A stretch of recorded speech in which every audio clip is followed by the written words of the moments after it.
The President decided to establish the inquiry because of the seriousness of the allegations, the extent of public interest, and the impact on South Africa's international relations. Kweziphambili ngolu rhatya, Umongameli Cyril Ramaphosa umilisele igqiza elikhethekileyo lophando neliza kuqhuba uphando ngezityholo ezenziwa ngunozakuzaku waseMelika zokuba eli lithengisele ilizwe laseRussia izixhobo. We all need to come together collectively and look at what is it that we need to do to make sure that our children are brought up in safe spaces. Namhlanje isebe lophuhliso loluntu liphehlelele ngokusesikweni iveki yokukhuselwa kwabantwana kweli. Kwezemidlalo iqoshelisiwe yonke imidlalo ye-PSL kule season kwaye onke amehlo ajongile kuba iza kuba ngubani umqeqeshi othe wagqwesa kule season.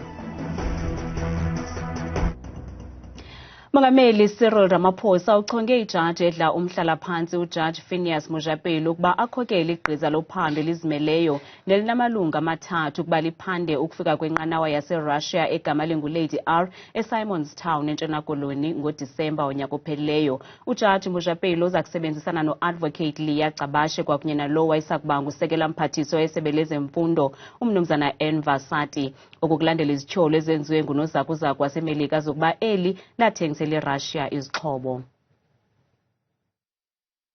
Izityholo ezenziwa ngunozakuzaku waseMelika kweli zokuba uMzantsi Afrika uthengisele iRussia izixhobo zadala omkhulu umonakalo.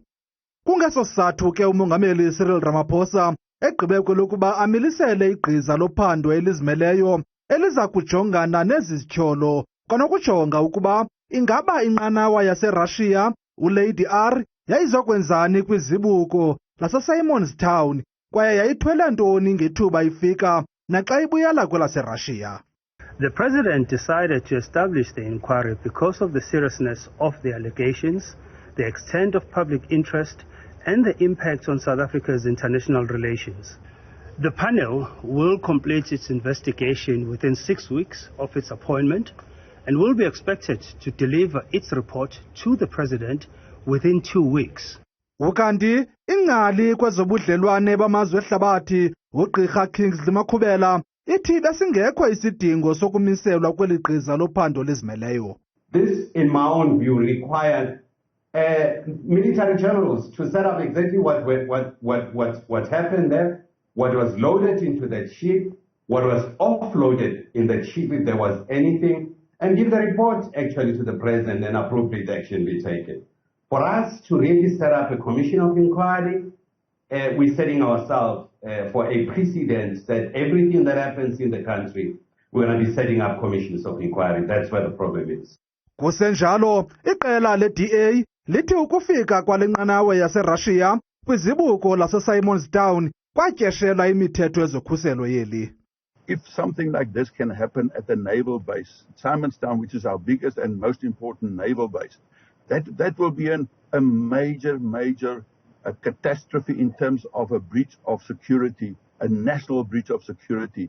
Ukanti eligqiza lizimeleyo lophando linikwe iveki ezintandathu ukuba liqoshelise uphando lalo ze emva koko ligqithisele ingxelo yezindululo zalo kumongameli Cyril Ramaphosa kwisithuba seveki ezimbini. Baxhalabile abahlali kwiilokishi zaseGauteng ukonyuka kwamanani abantu ababulawa sisifo sotyatyazo eHammanskraal. Ilokishi yase-Alexandra yenye yezilokishi ezisemngciphekweni. Lithe gqolo ukonyuka inani labantu ababulawa sisifo sotyatyazo esiqhambuke eHammanskraal kumantla ePitoli. Ilokishi ezifana ne-Alexandra zisemngciphekweni wokufunyanwa sesi sifo njengoko le lokishi yenye yendawo ezinengxaki yamanzi nogutyulo. Kumdaka apha wonke umuntu ulahla amanapukeni. Kuyingozi ebantwaneni bethu. Abantwana badlalela apha. Kufuneka kwakhiwe udonga ukuze ungafikeleleki lo mlambo. Uceba wale ndawo uthi i-Alexandra yindawo engakhathalelwanga kwaye zininzi izinto ezidinga ukulungiswa. Uqhube wathi isombululo sibekiwe etafileni, nto nje urhulumente urhuqa inyawo. Communication that came from government, it's in terms of the water from the tap that we drink. They have assured us that that has been tested, the E. coli has been tested, it's tested against cholera, and it has passed the test. So it's safe to drink the water. Alex looks so neglected. Alex looks like a place, a forgotten area, you know, and it is so little that is being done by government. What is happening in Hammanskraal might happen here around in Alex. Ukanti abahlali bathi kudala befaka isicelo kurhulumente sokubiyelwa komlambo iJaskei njengoko abantwana bedlala kuwo yaye kulapho kulahlwa yonke into engcolileyo. Kwiindaba zethu kuchannel 163 oziphathelwa Newsroom Africa, ndinguZola Sholwana eAlexandra. Sekuphela amashumi amabini eminyaka ilokishi yaseHammanskraal kumntla wePitoli ithiwe mbendeza ingxaki zamanzi angacocekanga. Ikomishoni yamalungelo oluntu yaqhuba uphando ngo-2019 ngale nyewe apho yafumanisa ukuba amanzi ale ndawo awakulungelanga ukuselwa ngabantu. Seyabongoza urhulumente ukuba angenelele. People in Hammanskraal have been deprived of living a life of dignity. Water plays an important role in realizing other human rights, and over the last 20 years the people of Hammanskraal have had to live with this situation. Ziyanda intetha ngelokishi yaseHammanskraal ngengxaki yamanzi ukusukela kweminyaka engama-20 eyadlulayo. Umnumzana Buwang Jones wayefudule ngumphathi kwikomishoni yamalungelo oluntu eGauteng uthi ayinjanga lento iqhubeka kule lokishi. It has been a public health crisis for 2 decades now. The issues in Hammanskraal, residents have had to drink substandard potable water. Oka Jones ukwathe ikomishoni yaqhuba uphando ngomnyaka ka-2019 kule ngxaki nalapho yafumanisa ukuba amanzi ale ndawo awakulungelanga ukuselwa ngabantu. Yaye lo ngxelo yafikelela kwabasemagunyeni kodwa bayibetha ngoyaba de kube namhlanje. The commission, upon receiving a complaint from the Hammanskraal Residents Forum, then embarked on an investigation which culminated in an inquiry in which the commission made findings against the city and upheld the complaints of violations to Section 24 and Section 27 of the South African Constitution. Ukwathe ngexesha ekwikomishoni babongoza urhulumente kazwelonke ukuba ngenelele ayithwale emagxeni akhe imeko yamanzi nogutyulo kule lokishi. Kodwa kubonakala ngathi eso sicelo safikela kwindlebe ezivalwe ngomqhaphu.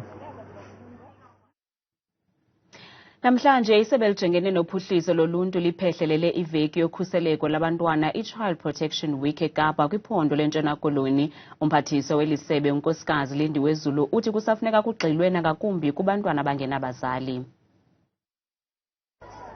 Umphathiswa wesebe lezophuhliso loluntu unkosikazi Lindiwe Zulu nobe inxalenye yalo msitho kusetyenziswa ubuxhakaxhaka bale mihla uthethe ngenzame zikarhulumente ezinjongo ikukuqinisekisa ukhuseleko kwanokhathalelwa kwabantwana. We all need to come together collectively and look at what is it that we need to do to make sure that our children are brought up in safe spaces. Izithethi zigxilena kwimingeni yentlalo ejongene nabantwana ingakumbi abo baphuma kumakhaya ahlelelekileyo. We want to prevent things like children dropping out of school because we know that in our communities the high levels of unemployment are very high and children are experiencing poverty. Particularly in Hope Bay, we have seen the statistics where we've seen children are being used by adults to commit crime. Abasunguli bemibutho engajonganga nzuzo bathi okwabo kukunika intuthuzelo amaxhobo okuphathwa gadalala kwabantwana nonina. We feed them, we see that they're safe, we see that they get bath, everything, that everything is done for them, get a decent meal, decent place to sleep, the place is clean and whatever, so they can relax and heal themselves. Ukanti bayakhuthazwa abantu ukuba bangabethisi ngoyaba xa bebona iziganeko zokuphathwa gadalala kwabantwana. Umbutho lawulayo i-ANC eMpumalanga utheza ubekelela ulungiselelo lonyulo likazwelonke lonyaka ozayo. Eliphondo lithi iliqela imiba echaphazela uluntu edinga ukulungiswa. There are a number of good plans that the ANC has put in place since our National Lekgotla, Provincial Lekgotla Economic Summit, through the delivery of the State of the Province address that aims to address all these challenges that are there on the ground. Be it the issue of electricity crisis, be it the issue of water, sanitation, roads. There are plans that government that is led by the ANC is having, so that to ensure that as we go towards the elections, at least a number of these challenges are addressed. Isebe lezempilo eGauteng lithi alinayo imali eqikelelwa kwi-10 million yeerandi yokuqhubeka ihlawula abafundi abangabongikazi abazigqibileyo izifundo zabo. Eli sebe lithi oko inkcitho mali engekhoyo. Luchazwe njengolungekho mthethweni uqhankqalazo lwabafundi abaqeqeshela ukuba ngabongikazi inkundla. Ukuchithwa koluqhankqalazo kulandela isimangalo sesebe lezempilo ngakwaba bafundi ekutyholwa ukuba baphazamisa inkqubo yokufunda nokusebenza ngethuba beqhuba uqhankqalazo lwabo ngaphandle kwesibhedlele iBaragwanath kwiveki ephelileyo. Abamongikazi bafuna ukuqhubeka behlawulwa imali yesibonelelo de kube sekupheleni kwalo nyaka noxa bezigqibile izifundo zabo. Isebe lezempilo lithi alinako ke ukuchitha imali elingenayo. We do not have the 8 million that is required to cover the cost of extending the period of the final year students currently on bursary contract. There's about 167 students that are currently on bursary contract. This will be considered irregular expenditure as it does not comply with the Public Finance Management Act. Kusenjalo imanyano yabongikazi Dinosa ivume ngamchelo omnye neziko lwezempilo elizimeleyo iNetkhenge lithi elilizwe lijongise imibombo emgibeni wengxaki kwicandelo lezempilo ngenxa yokushokoxeka kwabongikazi. We share the same sentiment raised by Netcare about the gross shortage of nurses in the country. If the shortage of nurses is not being addressed in the country, we are going to have a crisis in the near future. Ukanti Dinosa ithi inani labongikazi abaqeqeshiweyo abangenamisebenzi lingenyuka liye kufika ku-20,000 ukuba ngaba kukho nto ayenzayo ngalonto urhulumente. Umqhubi we-Uber ufumene isimanga xa efumana isicelo sokuqhubela umntu kusuka eGauteng ukuya eKapa. Lo mnqa uye wadala ubuhlobo phakathi kwakhe nomkhweli ngelixa elibali likwatsale umdla kumakhasi onxibelelwano. Yes, I'm doing it. I'm Ubering from Johannesburg to Cape Town. I'm scared. Libali elimangazayo lokusuka eGauteng ngo-Uber ukuya eKapa. Kodwa intandane ka-YouTube neliqhula utswanelo moyo ukwenzile oku eqhutyelwa nguDarlington Iindaba. I honestly don't know what the Uber driver was thinking when he saw that, because if I was the Uber driver, I wasn't going to accept it to Cape Town. Esisibini sichithe iiyure ezili-16 endleleni besenza ikilometers eziyi-1,400. Darlington was a vibe. Darlington was a vibe. Darlington was a vibe the first 2 minutes. You see, when we just got to the first filling station, it was in Joburg still. We spoke about a lot. We spoke about football. We spoke about the journey itself, saying, are we really doing this, guys? Like, are we really going to get there? Kwelakhe icala umqhubi uthi ebecinga ukuba esi sicelo siyindlalo nje. Okay, normally when the request comes, you will see it. Like, we're always looking at our phones. So as well, it says 40 plus long trip. You see, but it doesn't specify to say Cape Town or what, but it says 40 plus long trip. So normally when it says 40 plus, you jump on top of the phone, you press the phone because you don't want it to pass. Good morning, I've arrived. Guys, good morning, I've arrived. Esisibini sithi nangona imizimba ibidubekile kukudinwa kodwa balonwabele uhambo lwabo. Cape Town, you beautiful. Cape Town, let's go!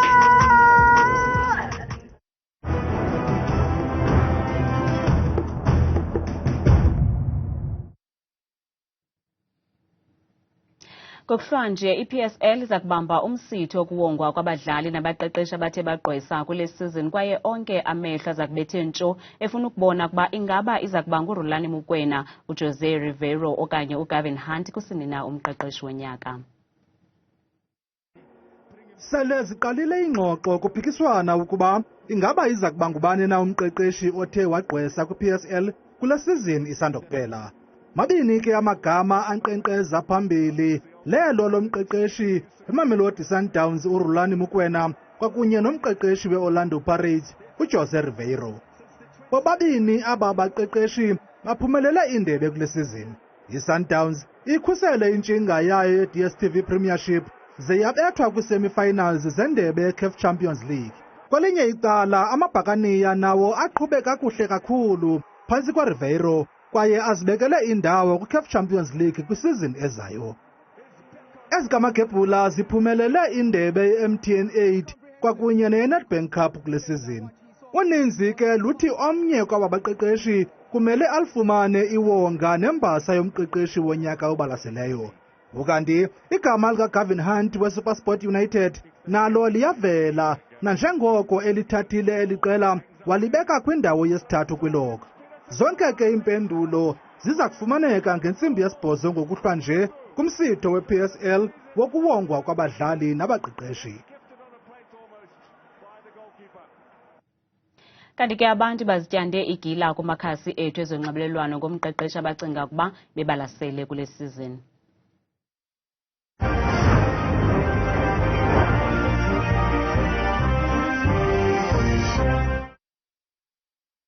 Umqeqeshi oza kuwina nguRulani Mokwena. Kodwa mna ndibona ingumqeqeshi wePirates ofanele ukuphumelela. uRulani Mokwena ndiyambona eliwina eliwonga eli ngoba limfanele umfana osebenze kakhulu ngokuzinikela yabonakala uba le uyayithanda. Hayi mna owam ucoach endiphumanayo nguJose Rivero wePirates. Hayi usebenzile kakhulu neqela lakhe. Into enkulu esithi siyijonge xa kudlala ngumqeqeshi ophumelele i-DStv Premiership. Kodwa kule lina ityeli umqeqeshi weBhakaniya iOrlando Pirates ndiyamnika. KuFacebook avela Mtunu Gatyeni uthi uRulani Mokwena ndiyambona ephumelela ngoba usebenzile lo mfo kakhulu, siyiyeke yoba engaphumelelanga vele ebholeni funeka kubekho eluzayo nephumelelayo Chesemqanduli kuwasa. Unikwanto Mkhanya uthi mna ngokwam oyena mqeqeshi ofanele iwonga lonyaka nguJose Rivero kuba uphumelele indebe ezimbini yaye liphuculile kakhulu eliqela leOrlando Pirates uChesentabankulu. Unceba Mapoma yena uthi bazonika uRulani Mokwena kuba ephumelele ileague kodwa mna ndiyinika uJose Rivero kuba enendebe ezimbini futhi esiya kwiCAF kunyaka ozayo Chesemntla-Ntshona. Kanti ungaphefumla kumaqonga ethu onxibelelwano ngokuthi usebenzise le nombolo yeWhatsApp nengu-071 670 2548. Thabile Makhaphela selengqangile nemozulu.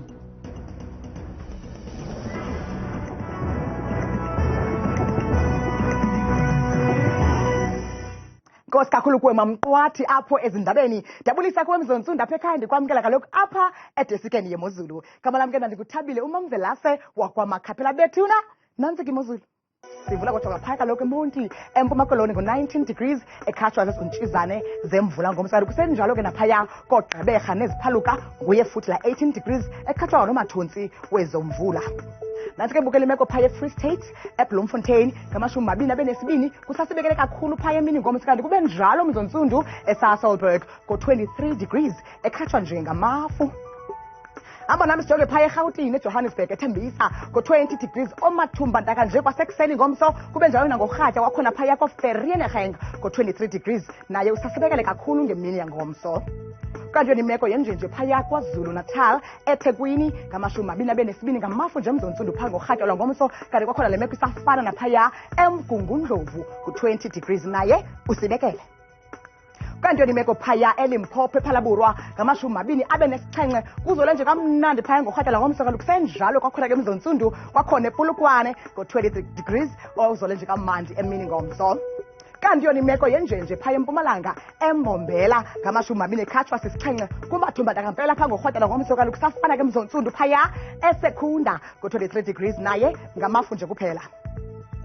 Yona ke imeko phaya eNorthwest eMahikeng ngama-23 kwakhona Mzontsundu kusibekela impela phaa ngorhatya lwangomso kanti kusafana ke mbukelo wapha ekhaya eRustenburg ngo-23 degrees naye ngamafu nje.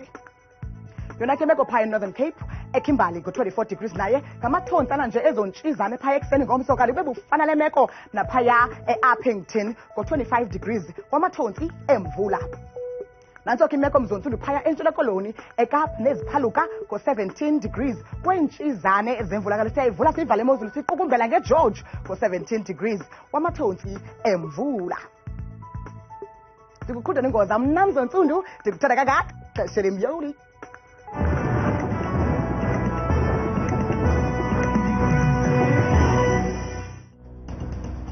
Ungafumana la manqaku namanye kwiqonga lethu le-YouTube ngomso. Oxa bethu bazawuthi izindaba zethu ngolwimi lwesiZulu. Kamnandi mawethu.